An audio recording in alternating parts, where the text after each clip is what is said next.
Now that I've just got live. Hi, how are you, everyone? I'm just going to go over to the sofa area. Um, yeah, it might be less windy. Hi. Okay. I thought I'd come and talk about the Durham miners gala. Feels like it's been taken over by woke people. If you're talking to me, I probably won't be able to see because it's in order to have the sort of lighting that we're all accustomed to, that bleaches out many of my wrinkles. We're gonna have to figure out this. Can I just say, I think we can see this. Let me just swap my glasses. Can you see that? It's great, isn't it? Okay. So some of the Let Women Speak women went today. Um, and I think there was dispute because there were some women that really wanted to do um, Free Your Face. And I think it would have been entirely appropriate, in fact, quite necessary. There is something happening to the working class that is very much like the people claiming to represent the working class don't seem to be working class at all. And it's been going on for a really long time. And it's a feminist thing, really. It's I guess women that have got time to march these days are women that have got time. And I think that's where we are. We're at this sort of place where crafting and things like that used to be really born out of kind of torturous um, things, and the way to express yourself would be to do these crafts, and it might be the only way you can express yourself. I'm so sorry, it's so hot here and I've got salt all over me. um and the Durham Miners Gala, it's I don't like it. I'm just not. I'm going to be level with you. I don't like it. I don't feel like there's anyone representing miners. I feel there's a lot of trade unions which I think honestly are shit. I think if you belong to a trade union, you're probably middle class, actually. And there's this thing, and it's mostly like we have industrial towns in the south, in the southwest. We have like Bristol and towns that are sort of born out of industry. In fact, my own town where I live now, um, that was milliners and people making fabric, and it's got this history of genuine working class people, and I don't feel that's represented at all, certainly by people who call themselves working class. Like, oh, my family are a great tradition of working class people, and that's why we come to the miners so we can talk about Palestine, Gaza, and pride. um and I kind of feel that this thing, it can't happen down south, right? Because if you if you're from the southwest, where I'm from, if you at all want to escape poverty or working classness, which there's this thing of many of the working class people I know, they want to escape being working class, and there's this thing for the people that um sort of have poverty porn, that they kind of feel like being working class is some sort of accolade that gives them an opinion, unlike actual working class people who don't want you to know they're fucking working class. There's this thing that happens, and I think it just happens up north, and I apologize if I shouldn't say these things, but I just feel I should, of like, oh yeah, proper roots, me. I'm from the working class, and no matter how rich you are, whether you've got a second home in Italy, whether you're like a best-selling author, married to a barrister, whether you have had columns in numerous newspapers, if you can talk with a northern accent, if you've got a twang of northernness about you, you think you're still working class. And I'm here to tell you all, and I feel sad about this, if you're marching in something called a miners gala, I feel like already 70% of you are not actually working class, representing the people that breathed in coal dust and came up with like soot in their eyes, um, hoping that they didn't have to spend another fucking day down a pit absorbing carcinogenic soot and dust. I feel like something's happened. There is no fucking grit and pride in sending men to their early death. There isn't. There isn't. And maybe you feel there is, and you and I will have to disagree, because many of these industries were catastrophic for the people that worked in them. And it's only the tokenism and the virtue. Like, maybe it started off as something really quite incredible about working class people saying what they want to say, but for so many of you, how working class people want to say things, and the way working class people want to say things, and the things they want to talk about, they're unpalatable to you. And I know that some women from Let Women Speak marched there today, and I would say to them, I commend you greatly. Everyone that went out, I commend you. But why are we lending our bodies to something that hates us? Like, why do we need to do that? And I think there's protest in it, but I want to say to those women, let's build our own gala and march that doesn't include people that want to divide us with foreign wars, um, and pride marches. Like, I just want to be really clear when it comes to Israel, Gaza. Until all hostages are free, you can all fuck off in wanting me to take sides, because I'm fully on board with one side. It's tragic that innocent people die in war. But if you elect a terrorist government, then I'm afraid war is all you will get. War and suffering is all you will get. And I just want to be really clear. What the fuck has Palestine got to do with miners and people who lost their industry in Durham? Like, what on earth? What's it got to do with it? Honey, you can't see me. So I want to say that. I want to say that I don't think there is a miner in this country that gives a shit about rainbow parades either. So I'm really proud of the women that marched today, under the banner of Let Women Speak.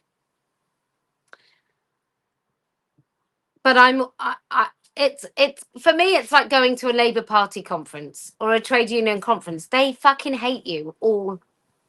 They hate us. And I feel that all that effort and having to put up with that, I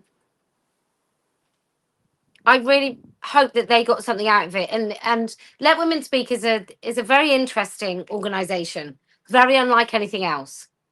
So those women are more than welcome to do whatever they see fit under the banner of Let Women Speak, because Let Women Speak is a message, and it's a unique message, and it's a message that puts the voices of women first. It's very female empowerment. There are men that do activism in this field, and it's often about them and their egos, and it's not really about anything else. It's about, they'll even give themselves little cutesy names, so that they can be associated. And there are organizations as well that have branding before a message, and that's not what Let Women Speak is. In fact, we didn't really have a name when I started. We had to call ourselves something. So it was standing for women. And then Let Women Speak was born out of women's voices, which is really, really different to many organizations, which is about a sanitizing, professionalizing, and I want to sit at comfortable tables. I couldn't give a fuck about your comfortable tables. I'm very much not invited. And the women of Let Women Speak, they represent themselves when they go out. Clearly, the one thing they can't do is they can't start kowtowing to language, and they can't start bending the knee at the altar of pride and trans, right? That's what they can't do. Anything other than that, they are grown women and they have my support, because Let Women Speak has always been, I want women through my own actions to feel that they too have a voice that they can and should use. Frankly, I get a little bit annoyed when women can't speak for themselves. So that's the point of Let Women Speak. That's not the point of other organizations. You know, they might have their place. I actually think many of them don't, but they might have their place. But that is not the point of Let Women Speak. And that is, it's not so that I can go and get invited to nice dinners and breakfasts and lunches and be told that I'm a wonderful person. It's never been about that. That shit just comes naturally. It's never been about that. It's always been about why shouldn't she speak? Why can't she speak? And so I hope that that's what Let Women Speak does. So as for the Durham miners, I wouldn't want to tell any single woman that she shouldn't have done it. I just don't like giving our bodies and legitimacy to something that clearly fucking hates us. Um, and probably hates the miners, would hate the miners. Like the people marching at Pride, they would fucking hate the miners. Do we think the miners would have all these palatable, fucking politically correct views? Do you think a man coming out, white man, let me like very quickly add, do you honestly think that a load of white men living in the north of England in industrial towns would be like whoop-de-doo about Palestine? Yes, we're on the side of the Palestinians. When their fathers probably died in the Second World War. They probably lost their fathers or uncles or brothers in the Second World War. And you think they'd be on the side of Palestine? Are you out of your tiny, tiny minds? It's so insulting. It's so insulting. But this is what happens when a group of do-gooder, middle-class wankers take over anything. And I suspect that that's what you will find in the heart of the organising of the Durham Miners' Gala. There is not a single miner that would support terrorism. There is not a single miner that would support those men that went into a music festival, you know, like Glastonbury Festival, except less wankery. There is not a miner that would support a group of terrorists going into a music festival and killing young people and parading them on the backs of trucks while people spat on them.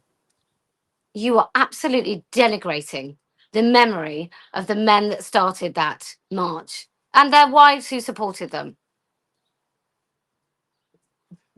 Shame on you all. Shame on you all. Oh, I support the working class. Do you? Have you ever met a working class house? Have you ever heard how working class people talk about immigration and migration? Have you? Have you ever done that? Do you know what it's like to have your entire town completely changed demographically while your wages stagnate or actually deteriorate? Have you any idea about that? Anyway, this is all I had to say. I don't even know which bits of me are in this camera, but I hope it's my t-shirt because it's phenomenal.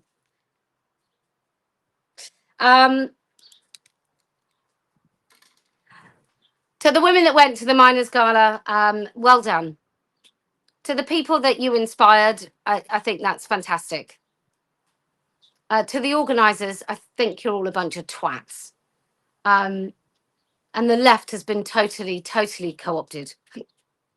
It's like something out of Mao's Red Army, China. It's inconceivable how stupid you all are. Really inconceivable. And I'm in a country right now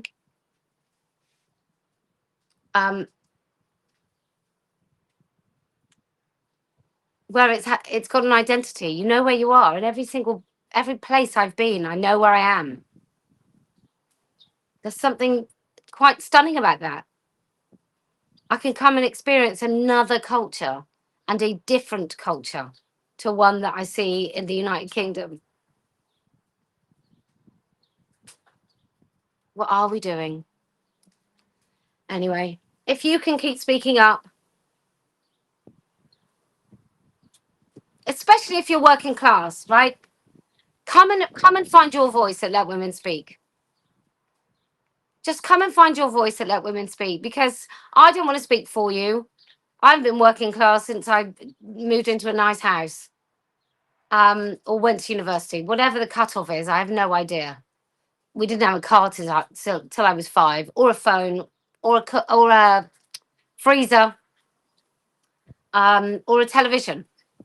So I definitely didn't grow up anything other than working class, but I think I left it when I went to university, because my parents were drivers, and they were just the sort of working class people that wouldn't want you to think that they were working class.